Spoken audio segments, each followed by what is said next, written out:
Praise the Lord. ലൂക്കോസ് എഴുതിയ സുവിശേഷം 2-ാം അധ്യായം. ആ കാലത്ത് ലോകമൊക്കെയും പേർവഴി ചാർത്തണം എന്ന് ഔഗുസ്തോസ് കൈസരുടെ ഒരു ആജ്ഞ പുറപ്പെട്ടു. കുറേന്യോസ് സുറിയ നാട് വാഴുമ്പോൾ ഈ ഒന്നാമത്തെ ചാർത്തൽ ഉണ്ടായി. എല്ലാവരും ചാർത്തപ്പെടേണ്ടതിന് താന്താൻ്റെ പട്ടണത്തിലേക്ക് യാത്രയായി. അങ്ങനെ യോസേഫും ദാവീദിന്റെ ഗൃഹത്തിലും കുലത്തിലും ഉള്ളവൻ ആകൊണ്ട് തനിക്ക് വിവാഹം നിശ്ചയിച്ചിരുന്ന മറിയ എന്ന ഗർഭിണിയായ ഭാര്യയോടും കൂടെ ചാർത്തപ്പെടേണ്ടതിന് ഗലീലയിലെ നസ്രേത്ത് പട്ടണം വിട്ടു. യഹൂദയിൽ ബേത്ലഹേം എന്ന ദാവീദിൻ പട്ടണത്തിലേക്ക് പോയി. അവർ അവിടെ ഇരിക്കുമ്പോൾ അവൾക്ക് പ്രസവത്തിനുള്ള കാലം തികഞ്ഞു. അവൾ ആദ്യജാതനായ മകനെ പ്രസവിച്ചു. ശീലകൾ ചുറ്റി വഴിയമ്പലത്തിൽ അവർക്ക് സ്ഥലം ഇല്ലായ്കയാൽ പശുത്തൊട്ടിയിൽ കിടത്തി.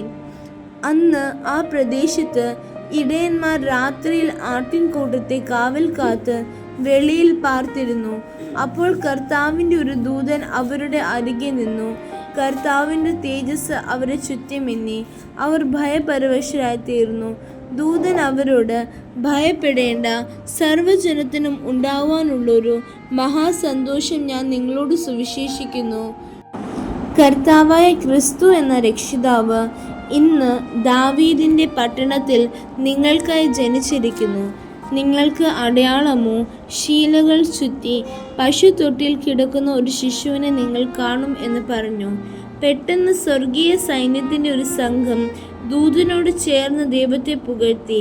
അത്യുന്നതങ്ങളിൽ ദൈവത്തിൻ്റെ മഹത്വം, ഭൂമിയിൽ ദൈവപ്രസാദമുള്ള മനുഷ്യർക്ക് സമാധാനം എന്ന് പറഞ്ഞു. ദൂതന്മാർ അവരെ വിട്ടു സ്വർഗത്തിൽ പോയ ശേഷം ഇടയന്മാർ, നാം ബേത്ലഹേമോളം ചെന്ന് കർത്താവ് നമ്മോട് അറിയിച്ച ഈ സംഭവം കാണണമെന്ന് തമ്മിൽ പറഞ്ഞു. അവർ ബന്ധപ്പെട്ട് ചെന്ന് മറിയയും യോസെഫിനെയും പശുത്തൊട്ടിയിൽ കിടക്കുന്ന ശിശുവിനെയും കണ്ടു.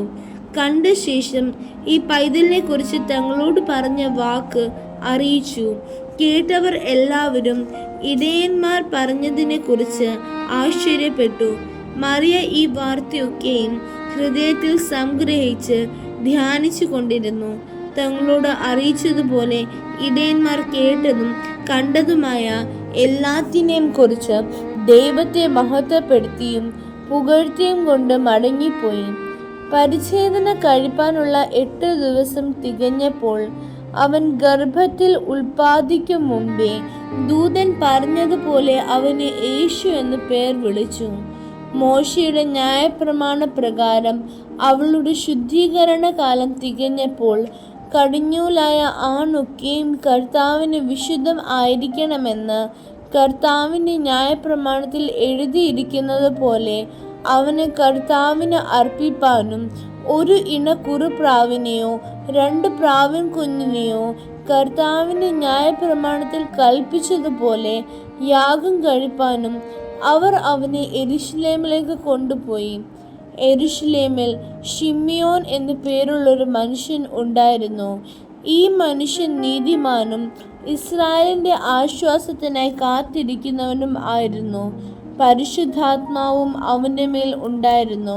കർത്താവിൻ്റെ ക്രിസ്തുവിനെ കാണും മുൻപേ മരണം കാണുകയില്ല എന്ന് പരിശുദ്ധാത്മാവിനാൽ അവന് അരുളപ്പാട് ഉണ്ടായിരുന്നു. അവൻ ആത്മനിയോഗത്താൽ ദേവാലയത്തിൽ ചെന്നു. യേശു എന്ന പൈതലിന് വേണ്ടി ന്യായപ്രമാണത്തിൻ്റെ ചട്ടപ്രകാരം ചെയ്യുവാൻ അമ്മയപ്പന്മാർ അവനെ അകത്തു കൊണ്ടു ചെന്നപ്പോൾ അവൻ അവനെ കയ്യിൽ ഏന്തി ദൈവത്തെ പുകഴ്ത്തി.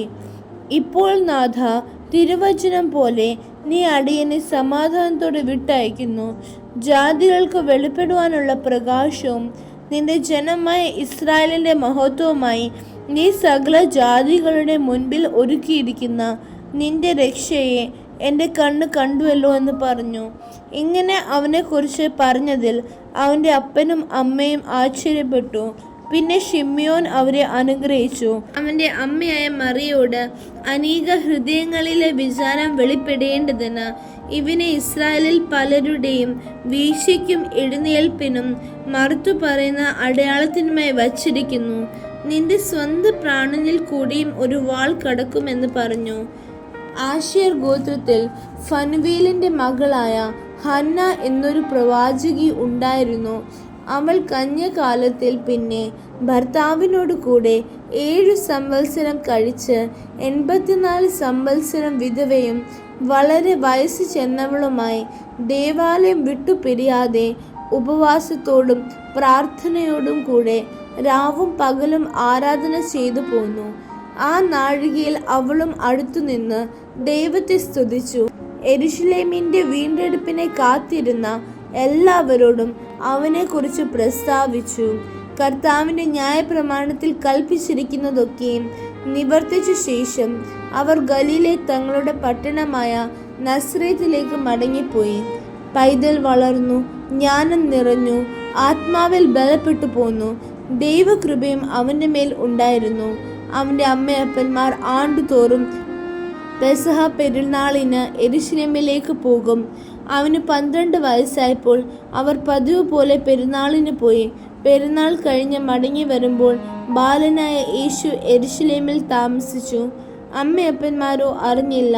സഹയാത്രക്കാരുടെ കൂട്ടത്തിൽ ഉണ്ടായിരിക്കും എന്ന് അവർ ഊഹിച്ചിട്ട് ഒരു ദിവസത്തെ വഴി പോന്നു. പിന്നെ അവനെ ബന്ധുക്കളുടെയും പരിചയക്കാരുടെ ഇടയിൽ തിരിഞ്ഞു. കാണാഞ്ഞിട്ട് അവനെ അന്വേഷിച്ചുകൊണ്ട് യെരൂശലേമിലേക്ക് മടങ്ങിപ്പോയി. 3 നാൾ കഴിഞ്ഞ ശേഷം അവൻ ദേവാലയത്തിൽ ഉപദേഷ്ടാക്കന്മാരുടെ നടുവിൽ ഇരിക്കുന്നതും അവരുടെ ഉപദേശം കേൾക്കുകയും അവരോട് ചോദിക്കുകയും ചെയ്യുന്നതും കണ്ടു. അവൻ്റെ വാക്ക് കേട്ടവർക്കെല്ലാവർക്കും അവൻ്റെ വിവേകത്തിലും ഉത്തരങ്ങളിലും വിസ്മയം തോന്നി. അവനെ കണ്ടിട്ട് അവർ അതിശയിച്ചു. അമ്മ അവനോട്, മകനെ, ഞങ്ങളോട് ഇങ്ങനെ ചെയ്തത് എന്ത്? നിന്റെ അപ്പനും ഞാനും വ്യസനിച്ചുകൊണ്ട് നിന്നെ തിരിഞ്ഞു എന്ന് പറഞ്ഞു. അവൻ അവരോട്, എന്നെ തിരിഞ്ഞത് എന്തിന്? എൻ്റെ പിതാവിനുള്ളതിൽ ഞാൻ ഇരിക്കേണ്ടത് എന്ന് നിങ്ങൾ അറിയുന്നില്ലയോ എന്ന് പറഞ്ഞു. അവൻ തങ്ങളോട് പറഞ്ഞ വാക്ക് അവർ ഗ്രഹിച്ചില്ല. പിന്നെ അവൻ അവരോടുകൂടെ ഇറങ്ങി നസ്രത്തിൽ വന്ന് അവർക്ക് കീഴടങ്ങിയിരുന്നു. ഈ കാര്യങ്ങൾ എല്ലാം അവൻ്റെ അമ്മ ഹൃദയത്തിൽ സംഗ്രഹിച്ചു. യേശുവോ ജ്ഞാനത്തിലും വളർച്ചയിലും ദൈവത്തിൻ്റെയും മനുഷ്യരുടെയും കൃപയിലും മുതിർന്നു വന്നു. ആമേൻ.